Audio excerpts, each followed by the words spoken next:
बिंदु संयुक्तं नित्यं ध्यायन्ति योगिनः कामदं मोक्षदं चैव ओंकाराय नमो नमः। अविरल शब्दगहनो प्रक्षालितसकलभूतलकलङ्का मुनिभिरूपा स्थिरता सरस्वती हर्तनोद्धृतम् अज्ञानतिमिरान्धानां ज्ञानाञ्जनशलाकया चक्षुर्मिलितं येन तस्मै श्रीगुरुवे नमः। श्री परम गुरुभ्यो नमः। परंपराचार्य गुरुभ्यो नमः।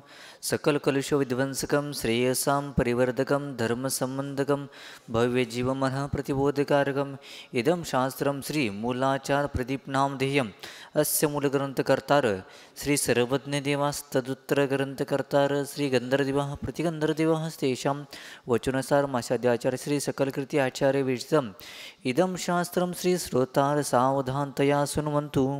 मंगलम भगवान वीरो मंगलम गौतमगणे मंगलम कुंदकुंदाढ्यो जैनधर्मोऽस्तु मंगलम सर्वमंगलमांगल्यं सर्वकल्याणकारकं प्रधानं सर्वधर्माणां जैनं जयतु शासनं वंदे विद्यासागरं वंदे सन्मतिसागरं वंदे चंद्रप्रभसागरं।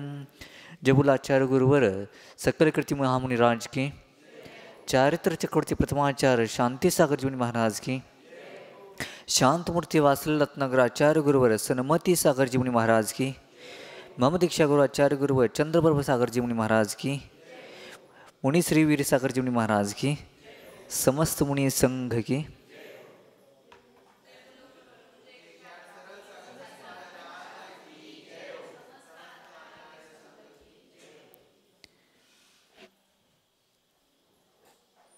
ह्या स्वाध्यायाच्या अगोदर काल परवा आधी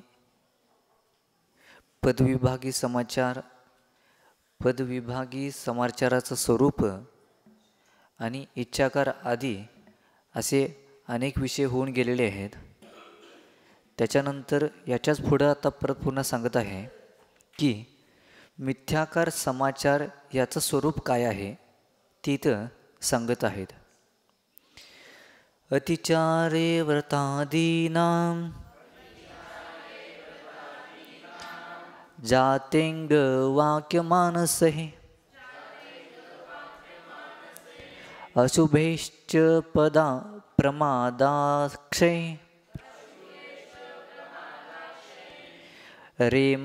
रेतन्म दुष्कृतं कृतं मिथ्यास्तु निष्फलं सर्वं क्रियसे जातु नेदृशं त्रिशुद्धेत्यपराध्यस्य मिथ्याकार सतां मतः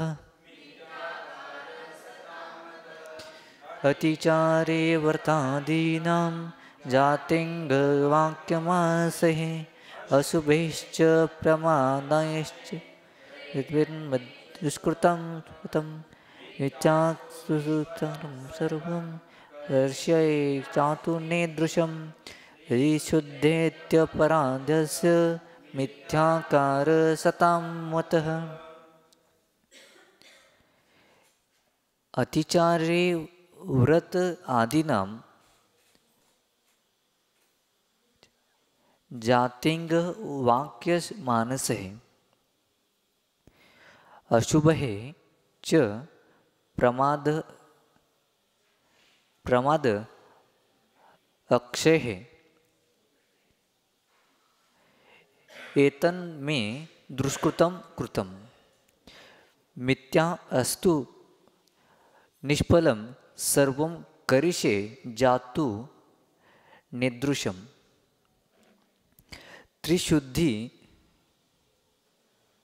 त्रिशुद्धादि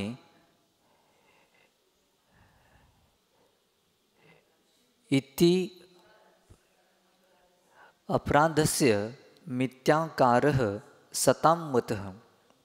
इथं आचार्य सकलकृती मुनी महाराजी सांगत आहेत, पूर्वाचार्य सांगत आहेत की अशुभ मन वचन कायसे प्रमाद से वा इंद्रियों से व्रतादि में व्रतादिकों में अतिचार लग जाए तो यह मैंने बुरा किया व पाप किया, यह सब मिथ्या हो, निष्फल हो। अब मैं ऐसा पाप कभी नहीं करूँगा। इस प्रकार मन वचन काय की शुद्धता पूर्वक अपराध का पश्चाताप करता सज्जनों के द्वारा मिथ्याकार कहलाता है। इथं आचार्य सांगत आहेत की अशुभ मन वचन काय याच्या माध्यमातून अशुभ मन, अशुभ वचन, अशुभ काय याच्या माध्यमातून ज्ञात अज्ञातमध्ये जे माझ्याकडून दोष झालेले आहेत, प्रमाद सेवा किंवा प्रमादानं माझ्याकडून पाप झालेला आहे। 15 प्रकारचे प्रमाद सांगितलेले आहेत। 4 कषाय आणि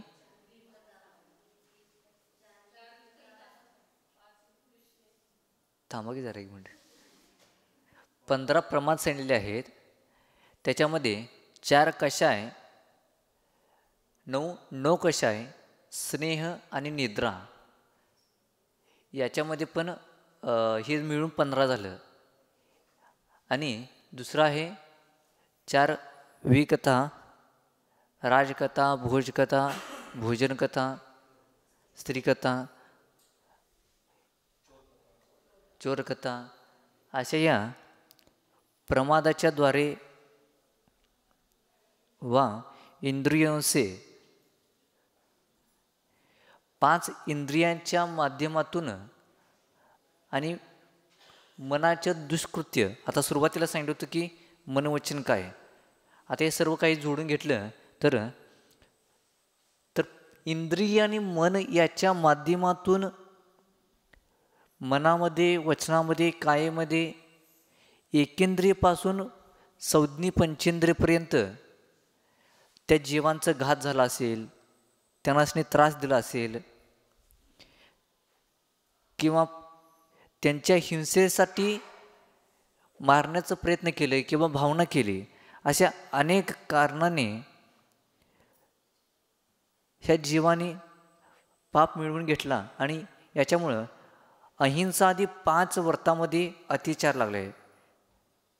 अहिंसा, सत्य, अचौर्य, ब्रह्मचर्य, अपरिग्रह किंवा परिग्रह प्रमाण याच्यामध्ये ह्या 5 व्रतामध्ये अतिचार लागले आले हैं।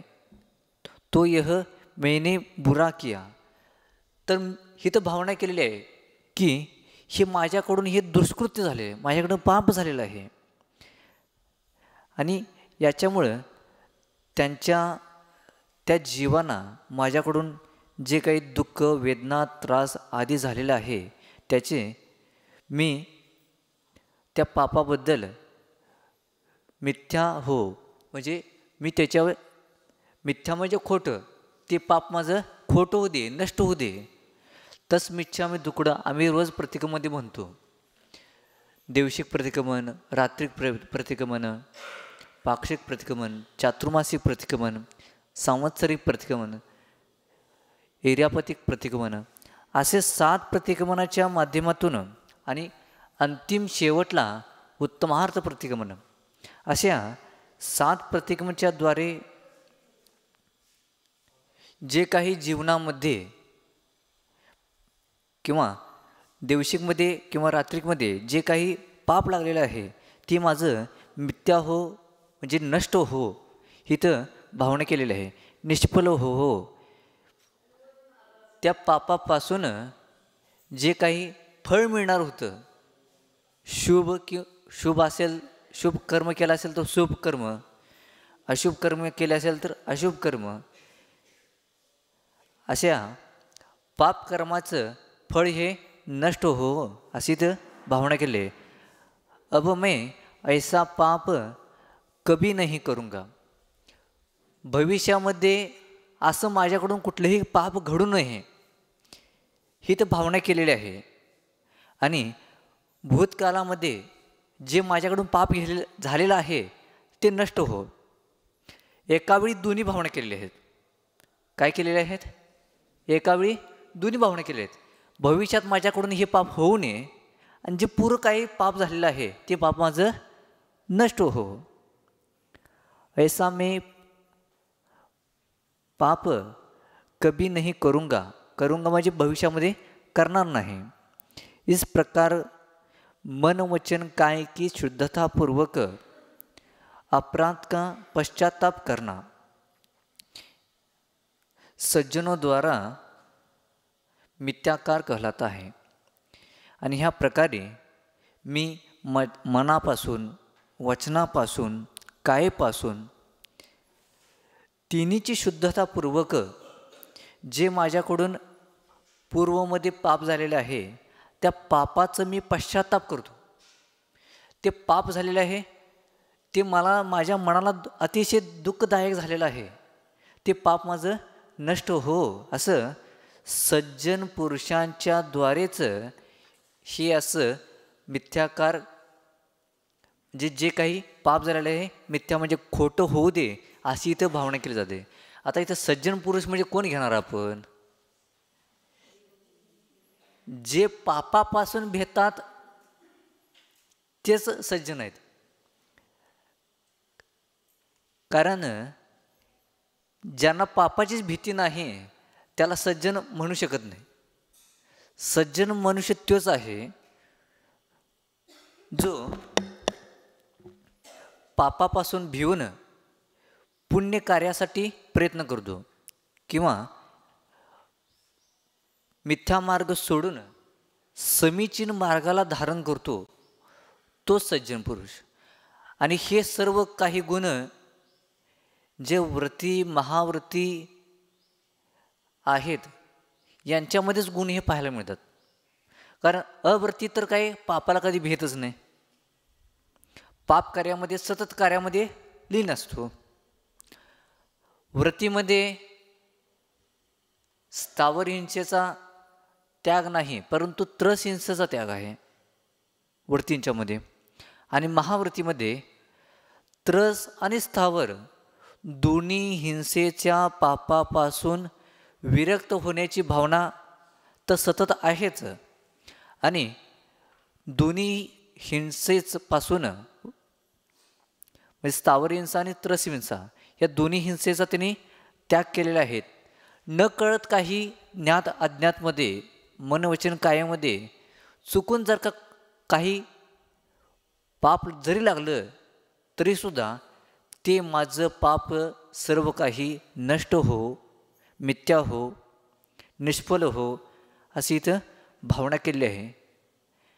आणि या भावनेसहित परत पुढं पूर्वाचार्य सांगत आहे तथाकार का स्वरूप सिद्धांतादि महारणार्थ श्रवणे चोपदेशने गुरुना क्रियमानेत्रा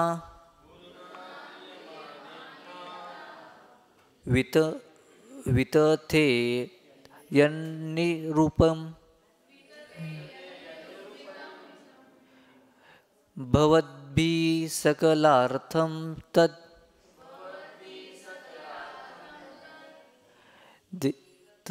देवमेव न चान्यथा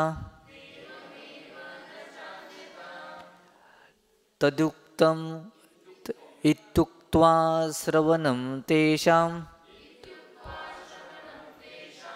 यत्तथाकार एव स सिद्धान्तादि महार्थानां श्रवणे चोपदेशने गुरुणां क्रियमाणेत्रा वितथे यन्निरूपितं यभवद्भिः सकलार्था तदमेवेन चान्यथा इत्युक्त्वा श्रवणं तेषां यत्तथाकार एव स.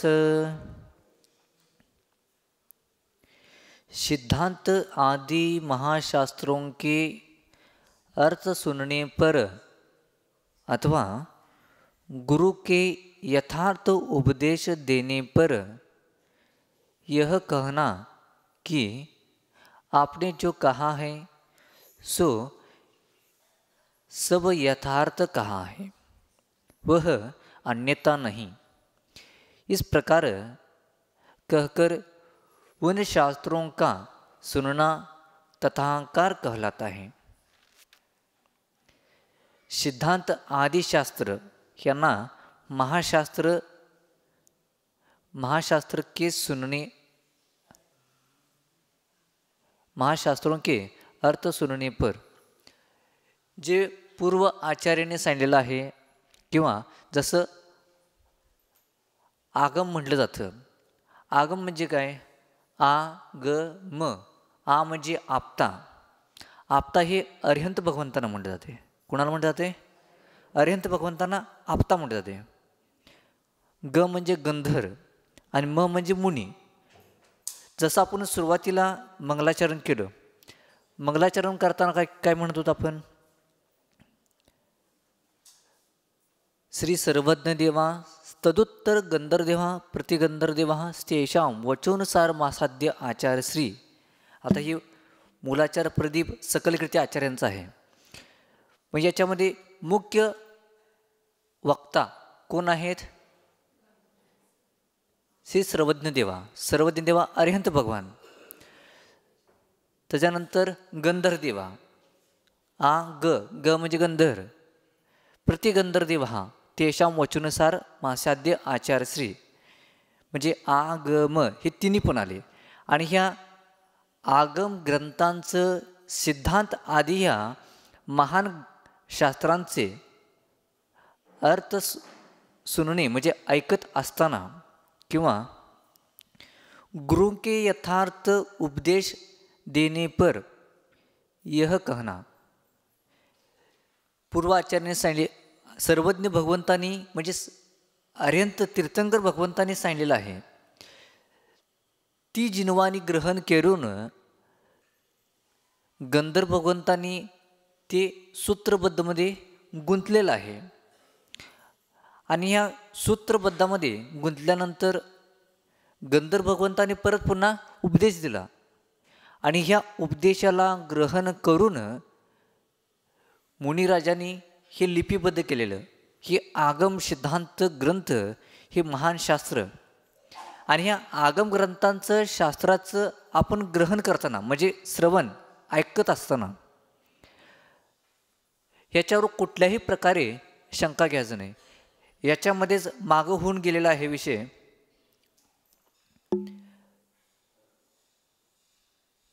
ज्यावेळी 10 धर्माचं स्वरूप चालू होतं मागं, त्यावेळी अमूढ अंगांचं अमूढदृष्टी अंगामध्ये वर्णन चालू असताना याच्यामध्ये एक वाक्य आलं होतं, एखाद्या वेळेला दैवयोगानं सुमेरू पर्वत चलायमान होईल, सुमेरू पर्वत चलायमान होईल। एखाद्या वेळेला पुद्गल एका क्षणामध्ये 14 रज्जू पार करून पाक वरच्या टोकापर्यंत जाईल। परंतु तीर्थंकरांची वाणी कधीही चलायमान होणार नाही। पृथ्वी उलटी पालटी होईल, काय पण होईल, परंतु जिनेंद्र भगवंतांनी सांगितलं हे मिथ्या कधीही होणार नाही। जसं मागं सांगितलं पाप मिथ्या होऊ दे म्हटलं, परंतु जिनेंद्र भगवंतांची वाणी मिथ्या होऊ दे कधीही म्हटलं नाही। आणि अशा उत्कृष्ट वक्ता हे अरिहंत भगवान अशा ह्या सिद्धांत ग्रंथांचं अर्थ ग्रहण करत असताना त्याच अर्थांचं गुरु शास्त्राच्या माध्यमातून, आता सध्या सर्वज्ञ भगवान आहेत का? नाही। गंधर्व भगवान आहेत का? नाहीत। परंतु सर्वज्ञ देव नाहीत, गंधर्व भगवान नाहीत, परंतु त्यांची वाणी ही आता लिपिबद्ध शास्त्राच्या माध्यमातूनच कळतं आपल्याला। प्रत्यक्षामध्ये भगवान जरी नसले तर परोक्ष रूपाने त्यांची भगवंतांची ही वाणी आपल्याला पाहायला मिळते, ग्रहण करायला मिळते। आणि ह्या वाणीला ऐकून सुद्धा जर का श्रद्धा नाही ठेवलो, जर का जिनवानीवर अश्रद्धा ठेवलो, मिथ्याकारादी म्हणू लागलो, तर मरणकंडिकेमध्ये सुरुवातीला एक गाथा येऊन गेली होती की 2 गाथा येऊन गेले होते. संपूर्ण शास्त्राचं ज्ञान आहे, संपूर्ण शास्त्राचं ज्ञान झालेलं आहे, परंतु एखाद्या वेळेला आपलीच चूक असेल, माझी चूक असेल आणि त्या चुकीला मी ग्रहण न करता हे एवढं खोटं आहे, फक्त एका वाक्यावर किंवा एका शब्दावर जर का खोटं आहे म्हटलो तर माझं ज्ञान सगळं पाक मिथ्या झालं. त्याच क्षणाला मिथ्यात्व ग्रहण केलो. किंवा अज्ञानतेनं माझं ज्ञान सगळं मिथ्यात्व आहे, अज्ञानतेनं म्हणाले मी, अज्ञानतेनं माझं ज्ञान सगळं मिथ्यात्व आहे, परंतु गुरूंच्या सानिध्यामध्ये आल्यानंतर एका शब्दाच्या ज्ञानाला ग्रहण करून ते समीचीन रूपानं मी श्रद्धान ठेवलो, समीचीन रूपानं श्रद्धान ठेवलो. आणि त्या समीचीन श्रद्धानाने कालांतरानं मला सम्यक्त्व प्राप्त होऊ शकतं, कालांतरानं मला सम्यक्त्व प्राप्त होऊ शकतं. ते पण का सांगितलं, समीचीन श्रद्धा ठेवून जर का त्याप्रमाणे जिनेंद्र भगवंतांच्या वाणीवर विश्वास ठेवून मी जर का चालत राहिलो तर मला सम्यक्त्व प्राप्त होऊ शकतं. म्हणून एखाद्या वेळेला सुमेरू पर्वत चलायमान होईल, ही पृथ्वी उलटी पालटी सगळं होईल, हे सर्व काही शक्य आहे, परंतु जिनेंद्र भगवंतांची वाणी त्रिकालामध्ये कधीही मिथ्या होणार नाही. अशा सिद्धांत म्हणजे सिद्ध भगवंतांचा किंवा जे जिनेंद्र भगवंतांनी सिद्ध केलेलं आहे त्याचा अंत कधी होणार नाही. अशा वाणीला सिद्धांत ग्रंथाला ग्रहण करत असताना एखाद्या वेळेला त्याच वाणीला ग्रहण करून गुरु के यथार्थ उपदेश देने पर यह कहना कि जो आपने जो कहा है सो यह यथार्थ है, यथार्थ कहा है, त्यांच्यावर कधी शंका घ्यायचं नाही. अन्यथा वह अन्यथा नाही, ते अन्य प्रकारे सुद्धा आहे असं सुद्धा म्हणायचं नाही. इस प्रकार कहकर उन शास्त्रों का सुनना तथाकार कहलाता है. जसं आहे तसंच ग्रहण करायला पाहिजे, त्याच्यामध्ये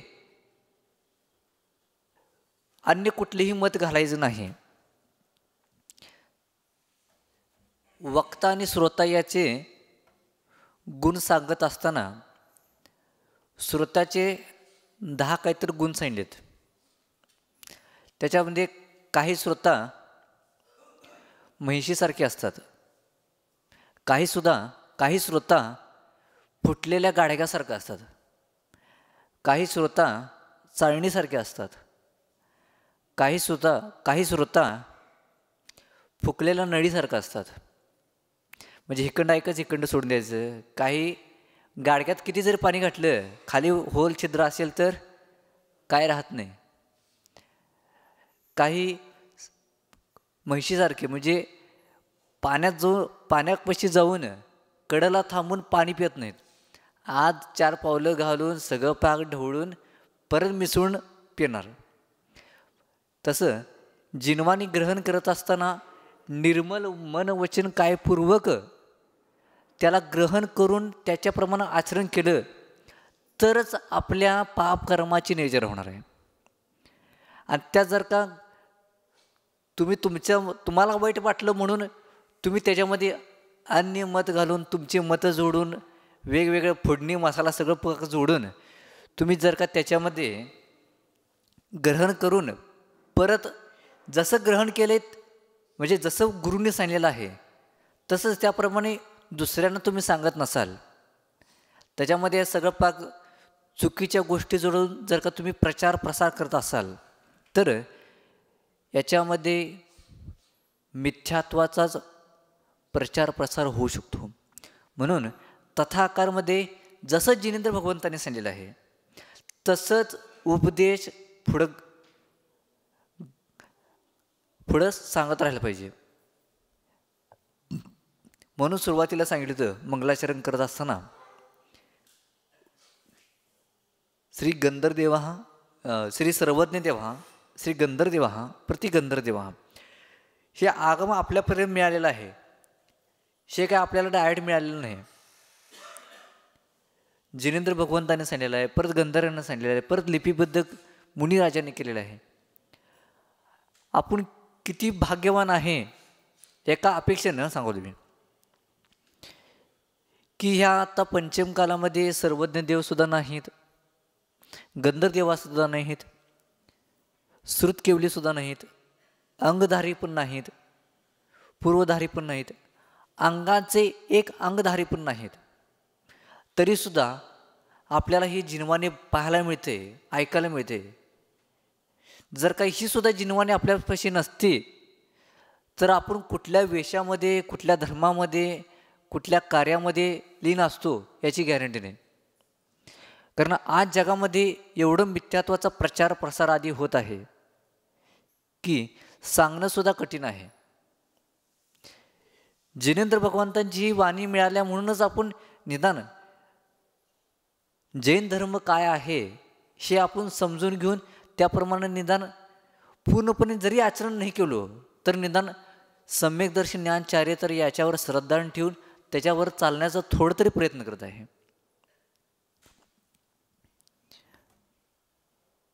ही जिनेंद्र भगवंतांची वाणी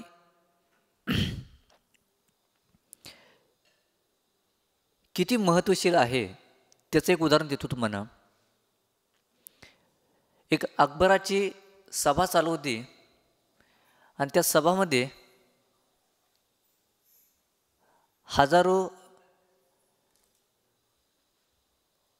सदस्य बसले होते किंवा प्रजा आधी बसले होते आणि सभा मोठी होती. त्या राजाने आदेश दिला की कुणीही इथनं जागेवरनं न उठता, कुणीही जागेवरनं न उठता पाक पाठीमागच्या बाजूला एक बर्फाचा गोळा ठेवलेला आहे. काय ठेवलेला आहे? बर्फाचा गोळा ठेवलेला आहे. ते बर्फाचा गोळा कोणीही न उठता सगळ्यांच्या हातातून फिरत फिरत माझ्यापाशी यायला पाहिजे. कोणाजवळ यायला पाहिजे? मग ते बर्फाचा गोळा फिरत फिरत आला राजापर्यंत दिवस तर काय राहणार आहे?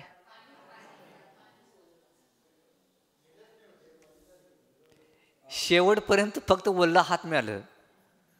सगळं प्रत्येकांच्या हाताला लागून, प्रत्येकांच्या हाताच्या शरीराच्या उष्णतेनं विरघळून कोणी खाल्लं नाही. फक्त शरीराच्या उष्णतेनं किंवा प्रत्येकाला वल्लं वल्लं मिळत मिळत राजाच्या हातापर्यंत ओला हातच आला.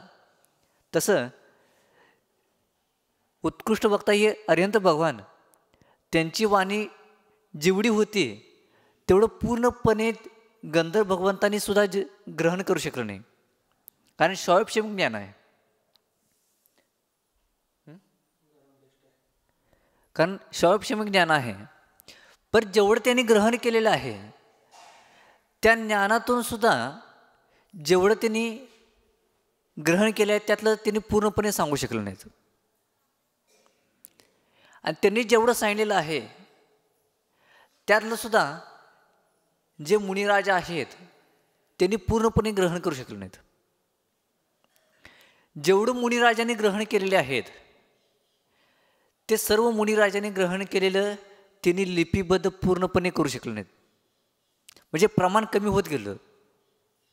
जेवढं लिपिबद्ध केलेलं आहे तेवढं आत्तापर्यंत आपल्याला सर्व ग्रंथ मिळालेले नाहीत. कसं मिळालं नाहीत? जसं धवलाचे मुख्य 5 ग्रंथ होते परंतु वर्तमानामध्ये फक्त 3 ग्रंथच उपलब्ध आहेत. धवला, महाधवला, जय धवला. परंतु अतिशय धवला आणि विजय धवला हे 2 ग्रंथ सध्या उपलब्ध नाहीत, लुप्त झाले. किंवा आचार्य समंतभद्र मुनी महाराजांनी गंधहस्ती महाकाव्य आदी लिहिले होते.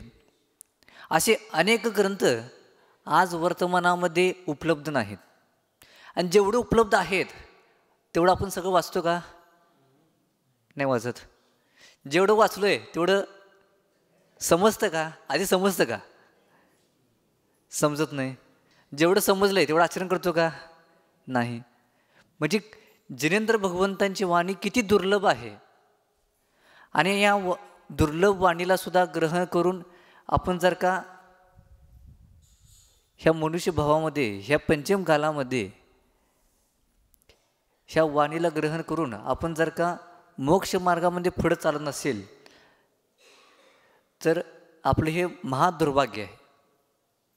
कारण सौभाग्याने एवढं ग्रंथ मिळाले एवढ्या कठीण परिस्थितीमध्ये, परंतु त्या सौभाग्याचा जर का आपण सदुपयोग करत नसेल तर याच्याएवढं आपलं दुर्भाग्य कुठलं नाही. अशा या जिनेंद्र भगवंतांच्या म्हणजे सिद्धांत ग्रंथांच्या महाशास्त्रांना अर्थ ग्रहण करत असताना किंवा महागुरूंच्या यथार्थ उपदेशाला ग्रहण करून जे गुरूंनी सांगितलेलं आहे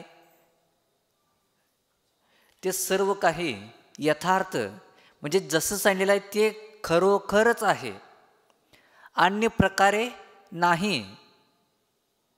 ह्या प्रकारे ग्रहण करणे किंवा उपदेश देणे याला तथाकार म्हणतात. म्हणजे जसं आहे तसंच ग्रहण करणे ह्याला तथाकार म्हणतात. त्याच्यानंतर पूर्वाचार्य सांगत आहेत, निषेधिका एवं आसिका का स्वरूप गिरिकंदर जीर्णोद्यान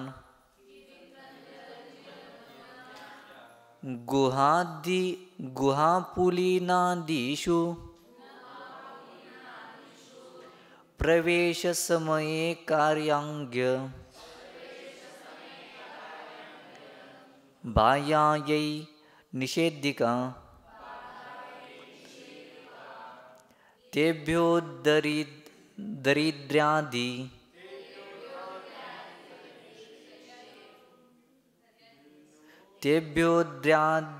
प्रदेशेभ्य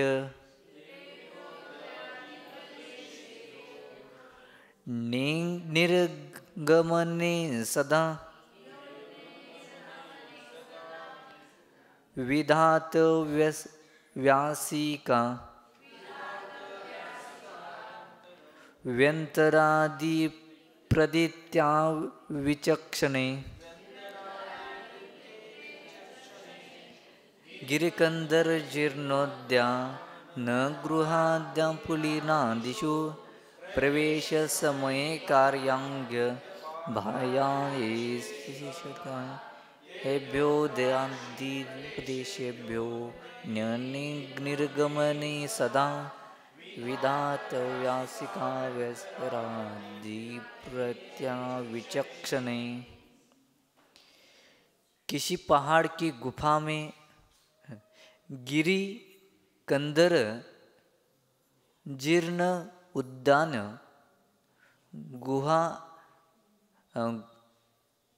गुहा पुलिनादिषु प्रवेश समये कार्याङ्ग्य बाधायै निषेधिका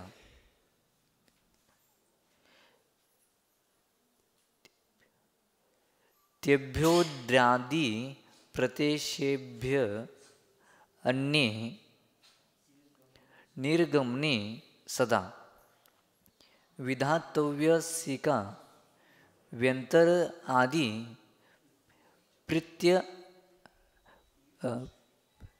प्रत्यांतय विचक्षण है. किसी पहाड़ की गुफा में, पुराने वन में, कंदर में, किसी नदी के किनारे पर प्रवेश करना हो म्हणतो उस समय जीवों का बाधा न हो. जीवों इथं काय इथं व्याकरणामध्ये जीवों को बाधा न हो असं पाहिजे. इसलिए मुनियों को निषेधिका करनी चाहिए. निस्सही निस्सही ऐसा उच्चारण करना चाहिए. चतुर्मुनियों को व्यंतराधिक देवों को प्रसन्न करने के लिए पर्वत की गुफा, सोने मकान किंवा सोने मकान आदि से बाहर जाते समय असही ऐसा कहकर आशिका करनी चाहिए. इथं पूर्वाचार्य सांगत आहे किसी पहाड़ की गुफा में, डोंगराच्या गुफेमध्ये, पुराणे वन में, जुनं वन जंगल आदी आहे याच्यामध्ये कंदरामे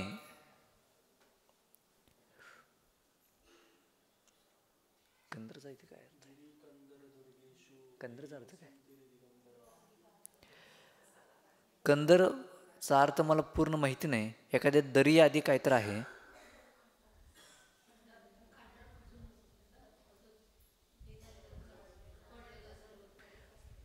पडलेलं घर आधी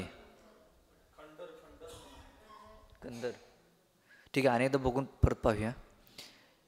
किसी कंदर में किसी नदी के किनारे पर, नदीच्या किनाऱ्यावर प्रवेश करना हो. जुने डोंगराच्या गुफ्यामध्ये, जुने एखादी वन आहे, जंगल आहे, याच्यामध्ये दरी किंवा जुनं घर आदी याच्यामध्ये नदीच्या किनाऱ्यावर प्रवेश करत असताना त्यावेळेला कुठल्याही प्रकारे कुठल्याही जीवाला बाधा होऊ नये ह्यासाठी मुनियों को म्हणजे मुनींना निषेधिका करनी चाहिए. म्हणजे जसं आपण मंदिरामध्ये प्रवेश करत असताना काय म्हणतो? निश्चय म्हणतो काय असंही म्हणतो? निश्चय निश्चय निश्चय निश्चय आदी म्हणतो. आणि हे असे उच्चारण करत त्याच्यामध्ये प्रवेश करणे. आणि चतुर्मुनियों को व्यंतराधिक देवों को प्रसन्न करने के लिए पर्वत की गुफा, सोने मकान आदि से बाहर जाते समय. जसं चतुर्विद्वान मुनींना ह्या व्यंतर देवांना प्रसन्न करण्यासाठी हे जसं आहे तसं एकदा सांगतो मी. करने के लिए पर्वत की गुफा, डोंगरामध्ये जी गुफा आहे त्याच्यामध्ये, किंवा एखादी पडकं घर आहे, वाडा आहे, राजवाडा आदी आहे, याच्यामध्ये आधीचे बाहेर आते समय म्हणजे त्याच्यातून बाहेर येत असताना असही ऐसा कहकर आशिका करनी चाहिए. आता इथे देवांचं वर्णन आलेलं आहे, असह्य निश्चयचं वर्णन आलेलं आहे. याचा इथं आता विस्तार करतो. मनुष्य आणि तिर्यंचं यांचं शरीर औदारिक आहे. कसलं आहे? औदारिक आहे.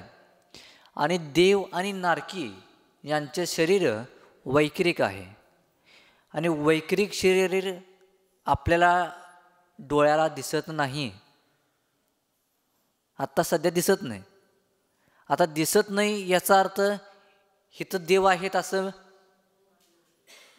मी म्हणू पण शकत नाही, किंवा देव नाहीत असं पण म्हणू शकत नाही. पंचम कालामध्ये वैमानिक देव ह्या पृथ्वी तलावर येणार नाही असं वर्णन मिळतं. चंद्रगुप्त मौर्य किंवा भरत चक्रवर्ती यांच्या स्वप्नामध्ये एक स्वप्न आलेलं आहे की देव विमान परत जात असताना, परंतु भवनत्रिक देवांचं त्यांनी येणार नाही असं तर काय बोलणार नाही. कारण भवनत्रिक देव ह्या मध्य लोकात आणि नरकामधल्या पहिल्या नरकापासून पहिल्या नरकामध्ये राहत असतात, तिसऱ्या नरकापर्यंत खाली जाऊ शकतात. आणि या मध्य लोकामध्ये सुमेरू पर्वताच्या ध्वजदंड म्हणजे चुलिकापर्यंत व्यंतरदेव आदी किंवा भवनत्रिक आदी तिथंपर्यंत जाऊ शकतात.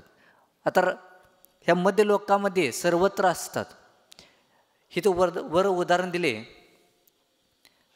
पहाड की गुफा म्हणजे डोंगराची गुफा असो, जंगल असो, कंदर असो, किंवा अनेक अन्य ग्रंथामध्ये पण मिळतं, पूर्वाचार्यांच्या ग्रंथामध्ये मिळतं. मंदिरमध्ये झाडाच्या वर, डोंगरावर, तलावावर किंवा समुद्रावर जिथं मनोहर क्षेत्र आहे किंवा ज्या ठिकाणी कोणीही राहत नाही अशा ठिकाणी सुद्धा देवादी राहत असतात.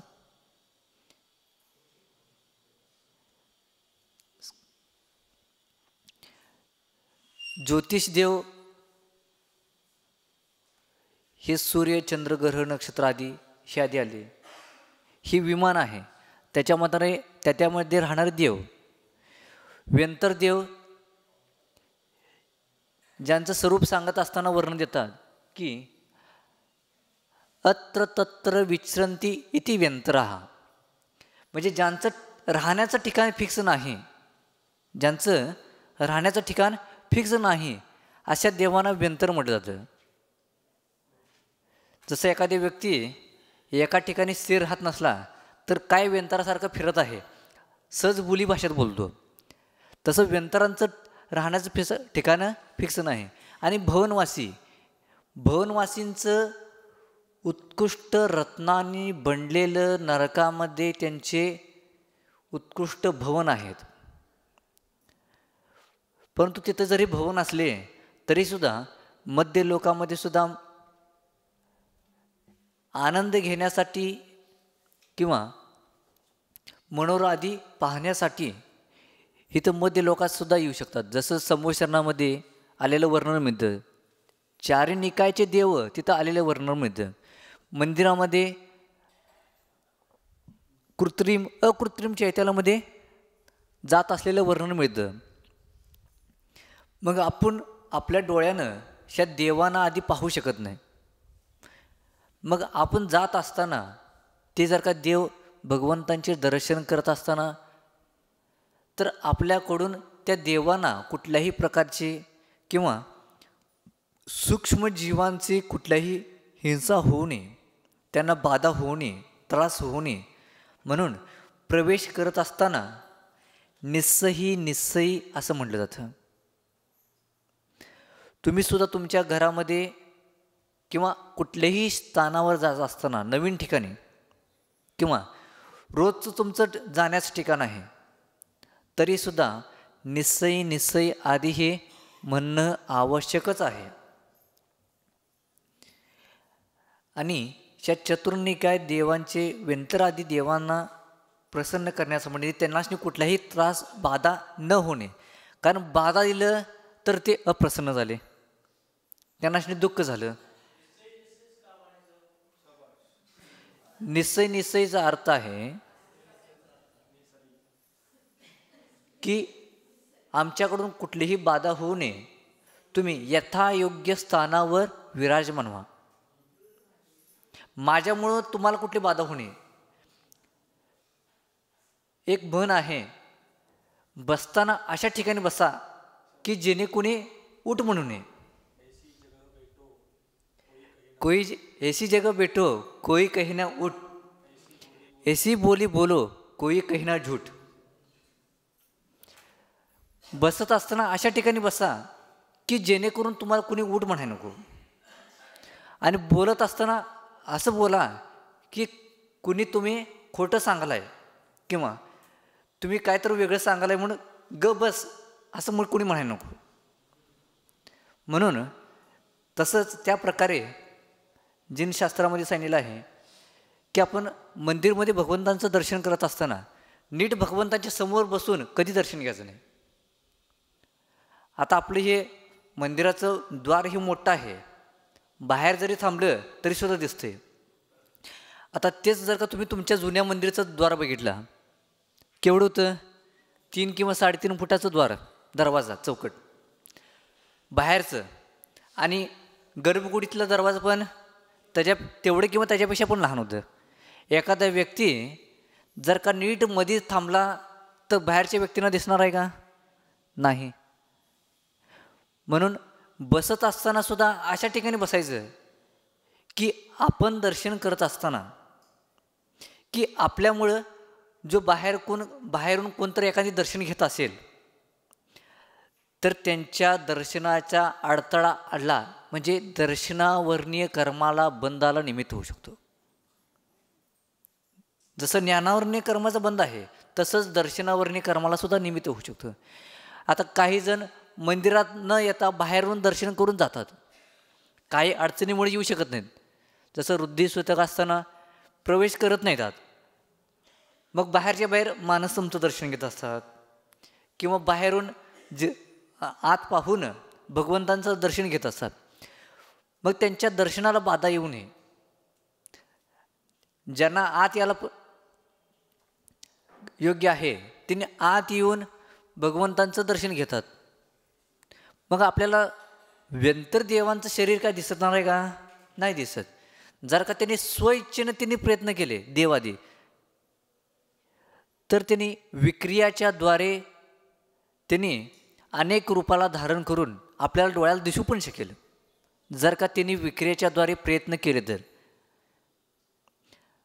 ह्या प्रकारे कुठेही प्रवेश करत असताना निस्सई आदी म्हणणे हे आवश्यक आहे. आणि असे आता पुढला शब्द असे आदी हे शब्द तिथून बाहेर येत असताना, जसं आज जाताना आपण काय म्हणलो निश्चय, त्याचा भावार्थ काय घेतला की आम्हीही भगवंतांच्या दर्शनासाठी आत येत आहे, मलाही भक्ती करण्यासाठी मलाही स्थान मिळू दे. जर काही तो मोठं कार्यक्रम असताना गर्दी झाल्यानंतर अध्यक्ष मॅडम किंवा काही जण तुमच्यातले महिला मंडळ आधी म्हणतात मुंद सररी पुढं सरका का? अजून बाहेर भरपूर लोक आहेत, बाहेर लोक भरपूर आहेत. ते काय सांगतात? तुम्ही आत बसलाय, तुम्ही आत तेवढंच आतल्या लोकांनीच तेवढं ऐकायचं ग्रहण केलं काय? म्हणजे तेवढ्यानं लाभ घ्यायचं एवढं आहे काय? बाहेरचे पण लाभ मिळाला पाहिजे म्हणताय की नाही तुम्ही? तसं जसंही देव आपल्याला दिसत नाहीत त्यांनीही भगवंतांचं दर्शन घ्यायला आलेले आहेत, तसं आम्हालाही दर्शन घेण्याची भावना आहे. आम्हालाही प्रवेश मिळू दे, आम्हालाही यथायोग्य स्थान द्या, ह्यासाठी ते भावना केलेली आहे. परंतु आज पंचमकालाची महिमा जिनेंद्र भगवंतांच्या पेक्षा, वीतरागी भगवंतांच्या पेक्षा सरागी देवांचं जास्त इथं नाम मोठं होत आहे. याचं मी वर्णन करणार नाही.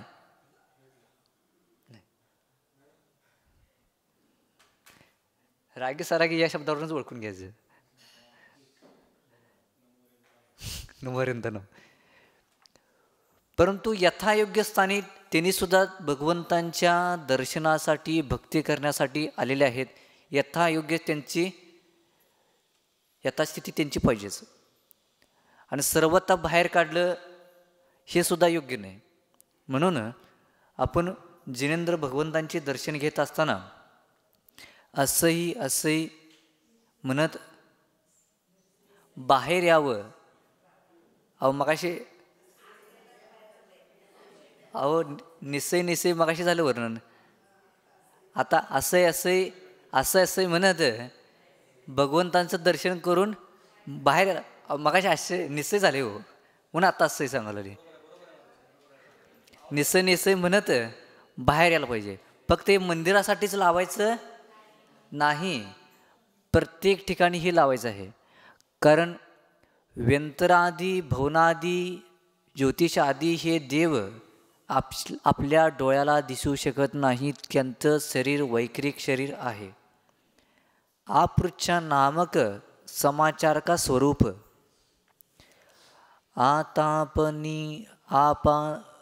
आतापनादि योगानां ग्रहणे तपसां भुवि करणे काय संस्थितै चर्यादि व्रजने परे ग्रामादिगमने चान्या खिले कार्ये शुभे निजे सूर्यादीन विनये नित्या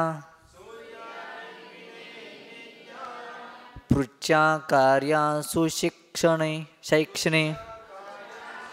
शैक्षिके आतापनयोगानां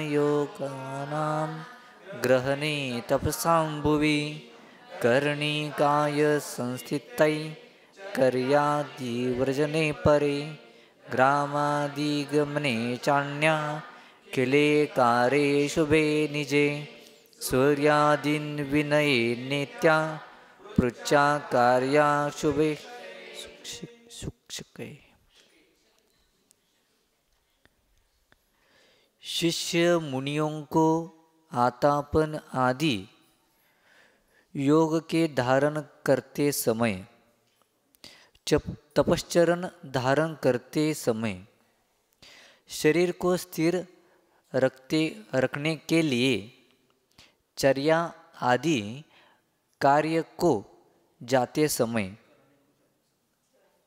चर्या आदि करने को जाते समय दूसरे गांव को जाते समय तथा और भी अपने शुभ समस्त कार्यों को करने पर विनय पूर्वक आचार्यों को पूछना चाहिए, आचार्यों से पूछना चाहिए। इसी को आपृच्छा नाम का समाचार कहते हैं। शिष्य मुनियों को आतापन आदि 3 योग सांगितलेले आहेत। इथं मनयोग वचनयोग काय योग घ्यायचं नाही। आतापन योग, ग्रीष्म योग, वर्षा योग। आता हे कुठला चालू आहे? वर्षा योग चालू आहे। वर्षाचा योग चालू आहे। आता हे आतापन आदि म्हणजे ग्रीष्म ऋतूमध्ये किंवा अन्य योगामध्ये धारण करत असताना, म्हणजे जसं चातुर्मासला जात असताना किंवा ग्रीष्म कालामध्ये किंवा हेमंत ऋतूमध्ये हेमंत कालामध्ये धारण करत असताना याच्यामध्ये तपश्चरण कुठली तरी एखादी, आता 12 प्रकारचे तप आहेत, त्यातल्या कुठल्या तरी तपाला धारण करत असताना शरीर को स्थिर रखने के लिए शरीराची स्थिती राखण्यासाठी चर्या आदि करने को जाते समय, शरीराची स्थिती राखण्यासाठी म्हणजे काय? आहारासाठी जात असताना, आहार हे मुनिराज 6 कारणाने ग्रहण करत असतात। मग ह्या शरीराची स्थिती राहण्यासाठी, स्वाध्याय होण्यासाठी, तपश्चरण करण्यासाठी, संयम राखण्यासाठी अशा ह्या अनेक कारणाने 6 कारणांनी निमित्त चर्याला जात असताना दूसरे गांव को जाते समय, एक गाव सोडून दूसऱ्या गावाला जात असताना तथा और भी अपने शुभ समस्त कार्यों के करने पर विनयपूर्वक आचार्यों से पूछना चाहिए। मग अशा अनेक शुभ कार्यासाठी, जसं पंचकल्याण आहे, विधान आहे, अष्टानिक आहे, किंवा धर्मोपदेश जाण्यासाठी किंवा धर्म प्रभावना करण्यासाठी, अशा ह्या शुभ कार्यासाठी जात असताना विनयपूर्वक आचार्यांना विचारून त्यांच्या आज्ञेने विहार करणे, इसी को आपृच्छा नाम का समाचार कहते हैं. अशा या गुरूंच्या आज्ञेने धर्म प्रभावना करत असताना, धर्म प्रभावना करत करत सर्वत्र प्रचार व्हावा ह्यासाठी गुरूंच्या आज्ञेने विहार करणे ह्याला विनयपूर्वक आपृच्छा नामचे समाचार इथं सांगितलेलं आहे. वेळ झालेला आहे. ह्या प्रकारे पूर्वाचार्यांनी सांगितलेलं जे मला समजलेलं आहे ते मी सांगितलेलं आहे. याच्यामध्ये जर का काही चूक झाली असेल तर मी क्षमा मागतो. तस्मिच्छामि दुक्कडम. यदर्थमात्रा पदवाक्यहीनं मया प्रमादादिति किञ्चनोक्तं तन्मे क्षमित्वा विदधातु देवी सरस्वती केवलबोधलब्धिम्.